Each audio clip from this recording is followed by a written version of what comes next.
नमस्कार। जय हिंद साथियों। स्वागत है आपका आपके अपने YouTube channel Audichya exam preparation पर। फ्रेंड्स, जैसा कि आप थंबनेल देख रहे हैं कि संपूर्ण ईवीएस पेडागोजी मात्र एक वीडियो में। दोस्तों, इस वीडियो के अंतर्गत पूरी की पूरी ईवीएस की पेडागोजी जो शिक्षण शास्त्र है उसको कवर करने वाला हूं। इससे पहले दोस्तों, मैंने जो ईवीएस एनसीईआरटी है पूरा संपूर्ण निचोड़ क्लास थर्ड, क्लास फोर्थ और क्लास फिफ्थ का संपूर्ण निचोड़ एक वीडियो में बना दिया है दोस्तों।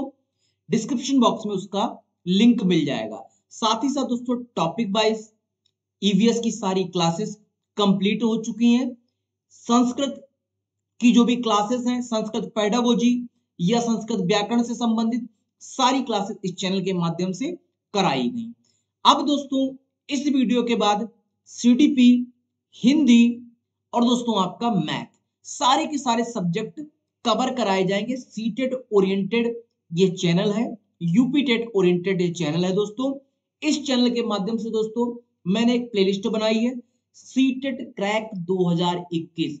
यदि आप उस प्लेलिस्ट को फॉलो कर लेते हैं, उसके अलावा कहीं से भी आपको पेड कोर्स पे परचेस करने की आवश्यकता नहीं होगी। बिल्कुल फ्री ऑफ कास्ट में वो प्लेलिस्ट है। सबसे ऊपर चैनल पर दिख जाएगी प्लेलिस्ट वाले ऑप्शन में। आप बस उसको पढ़ लीजिए, नोट्स बना लीजिए, आपकी तैयारी पूर्ण हो जाएगी। दोस्तों, स्टार्ट करते हैं आज की वीडियो। यदि अभी तक चैनल पर नए हैं तो चैनल को सब्सक्राइब कर लीजिएगा। पर्यावरण अध्ययन दोस्तों, पर्यावरण दो शब्दों से मिलकर बना है, परि और आवरण। जहां परि का अर्थ होता है चारों ओर से, वहीं आवरण का अर्थ होता है घिरा हुआ या ढका हुआ। चारों ओर से घिरा हुआ क्षेत्र क्या कहलाता है? पर्यावरण। पर्यावरण फ्रांसीसी शब्द है, शब्द से बना है जिसका अर्थ है पूर्ण परिवेश। पर्यावरण किस कौन सा शब्द है? फ्रांसीसी शब्द है जिसका अर्थ है पूर्ण परिवेश। प्रत्येक जीवधारी के चारों ओर जैविक एवं अजैविक पदार्थ, इन पदार्थों से घिरा हुआ आवरण जीव का पर्यावरण कहलाता है। क्वेश्चन आता है जैविक एवं अजैविक घटक को आप क्या कहते हैं? तो आप कहना पर्यावरण। क्वेश्चन आया हुआ है। पर्यावरण में पृथ्वी के दोनों घटक जैविक तथा अजैविक अथवा भौतिक पाए जाते हैं। इतना आपको याद करना है। अब चलते हैं दोस्तों कि पर्यावरण की संकल्पना। पर्यावरण की संकल्पना में तीन मुख्य कारक हैं पर्यावरण के। कौन कौन से दोस्तों? जलीय कारक, भौतिक कारक और सांस्कृतिक कारक। जलीय कारक दोस्तों जीवित सजीव कीड़े मकोड़े आदि आते हैं जलीय कारक में। भौतिक जीवीय कारक इसको बोलेंगे, जलीय नहीं, जीवीय कारक। जीवीय कारक। भौतिक कारक में दोस्तों ऊर्जा, निर्जीव और board, white board, computer, desktop, monitor, mobile, ये सब आपके भौतिक में आ जाएंगे। वहीं सांस्कृतिक में दोस्तों क्या आ जाएंगे? दोस्त, रिश्तेदार, समुदाय, देश आदि आपके सांस्कृतिक कार्य में कारक में आ जाएंगे। तो पर्यावरण की संकल्पना में कितने कारक? तीन। ये आपके सामने रहे। अब बात दोस्तों करते हैं पर्यावरण अध्ययन का विशेष क्षेत्र क्या क्या है। वर्तमान में सबसे विकसित जीव मानव की गतिविधियों के कारण पर्यावरण के खतरे में है। सभी जीव जगत के अस्तित्व को मनुष्य की गतिविधियों ने खतरे में डाल दिया है। समस्त जीव जगत की अस्तित्व को खतरे में डाल। आप सोफा का यूज कर रहे हैं, आप बेड का यूज कर रहे हैं, अलमीरा का यूज कर रहे हैं, काट किसको रहे? जंगलों को काट रहे हैं। तो आपने खतरे में डाल दिया। समस्त कार्बन डाइऑक्साइड की मात्रा को कौन अवशोषित करेगा? ऑक्सीजन कौन आपको देगा? तो सभी आप चक्र, नाइट्रोजन चक्र है आपका, जो जल चक्र है, उस सभी को नष्ट कर रहे हैं आप। ऑक्सीजन चक्र है। इन बिंदुओं के लिए अलग अलग पर्यावरण का अध्ययन किया जाता है। प्राकृतिक संपदा का संरक्षण कैसे कर सकते हो आप? ऊर्जा के परंपरागत स्रोतों का संरक्षण आप कैसे कर सकते हो? गैर परंपरागत स्रोतों का विकास कैसे कर सकते हो? जैसे सौर ऊर्जा का कैसे विकास करोगे आप? पवन ऊर्जा का आप कैसे यूटिलाइज कर सकते हो? वहीं दोस्तों जैव विविधता का संरक्षण एवं समृद्धि की चर्चा आप किसमें करते हो? पर्यावरण में करते हो। प्राकृतिक आपदाओं से क्या क्या बचाव है इसको, और प्रदूषण, ये पांच चीजें आपके लिए विशेष क्षेत्र रखती हैं पर्यावरण में। अब बात आती है कि पर्यावरण में सतत मूल्यांकन क्या होता है। तो दोस्तों सतत मूल्यांकन कहते हैं मूल्यांकन की एक ऐसी व्यवस्था, एक ऐसी प्रणाली जो सीखने सिखाने के साथ साथ चलती रहती है। सतत मूल्यांकन क्या है? जो सीखने सिखाने के साथ चलती रहे, जिसमें बच्चों के अनुभवों एवं व्यवहारों में होने वाले परिवर्तनों का मूल्यांकन लगातार होता रहता है। सतत मूल्यांकन तीन तीन प्रकार के होते हैं: निदानात्मक एवं उपचारात्मक मूल्यांकन, रचनात्मक मूल्यांकन और संकलात्मक मूल्यांकन। लेकिन दोस्तों, सतत मूल्यांकन की खास क्या बात होती है? बालक के तीन प्रकार के पक्ष होते हैं: क्रियात्मक, ज्ञानात्मक और भावात्मक। जिसमें से किसी एक पक्ष का यदि मूल्यांकन हो रहा है तो उसे सतत मूल्यांकन कहते हैं। वही दोस्तों, व्यापक मूल्यांकन क्या क्या होता है कि मूल्यांकन का वह तरीका जिसके द्वारा बच्चों के संज्ञानात्मक, भावात्मक, कौशलात्मक तीनों के सभी गुणों की विशेषताओं का मूल्यांकन किया जाए, उसे आप व्यापक मूल्यांकन बोलोगे। सतत मूल्यांकन किसी एक पक्ष का होता है, वहीं संज्ञानात्मक जो आपका व्यापक मूल्यांकन है वो तीनों पक्षों का एक साथ होता है।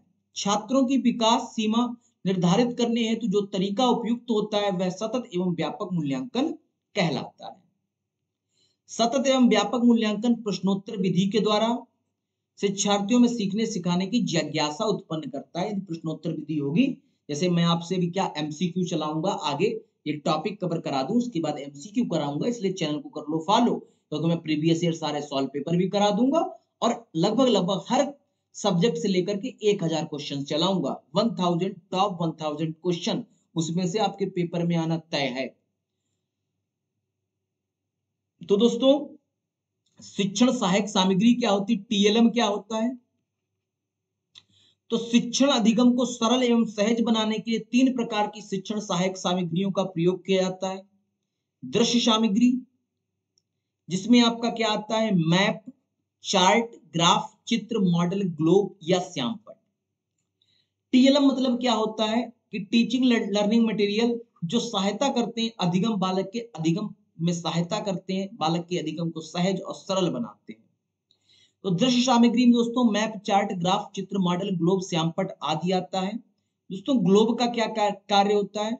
ग्लोब पृथ्वी का प्रतिरूप है।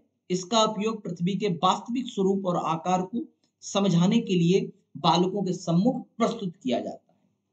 वही मानचित्र की बात करें दोस्तों, तो मानचित्र से बच्चों में स्थान, दूरी, दिशाओं की सापेक्ष स्थिति को समझने में बच्चों को सर्वप्रथम दिशा भाषा का ज्ञान कराया जाता है।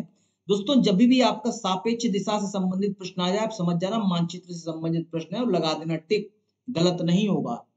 श्यामपट्ट दोस्तों क्या होता है? ये दृश्य सामग्री में है। श्यामपट्ट को शिक्षण कार्य हेतु मुख्य सामग्री माना जाता है, क्योंकि पाठ के स्तर पर इसका योग्य संभव है। अब चलते हैं दोस्तों, श्रव्य सामग्री कौन कौन सी है? रेडियो, टेप रिकॉर्डर, ग्रामोफोन, लिंगाफोन, ये सब आपकी लिंगवाफोन, ये आया हुआ प्रश्न है, ये आपकी श्रव्य सामग्री है। वही दोस्तों मैं बात करूं, टीवी, प्रोजेक्टर, लैपटॉप, कंप्यूटर, ये सब आपकी दृश्य श्रव्य सामग्री है। कंप्यूटर के द्वारा छात्रों को उच्च कोटि का पुनर्बलम प्राप्त किया जाता है। भ्रमण दोस्तों क्या है? भ्रमण के द्वारा शिक्षण सहायक सामग्री, जिसके द्वारा बालकों को निरीक्षण करने की योग्यता विकास में काफी मदद मिलती है। वहीं चित्र की बात करें तो वह सहायक सामग्री है, ये आपका कॉमन से है, वह सहायक सामग्री जिसे प्रदर्शन के लिए उपयुक्त सामग्री माना जाता है। यह इतिहास शिक्षण को सजीव बनाती है। जैसे बता दिया कि हड़प्पा की सभ्यता का चित्र दिखा दिया, अशोक के शिलालेख दिखा दिए, तांबे के सिक्के कैसे चलते थे ये दिखा दिए, तो ये आपका संबंधित हो जाता है इतिहास संबंधित। अब बात करते हैं दोस्तों शिक्षण विधियों को लेकर के। तो इसमें कई प्रकार की शिक्षण विधियों का प्रयोग करते हैं हम ईवीएस की क्लास में।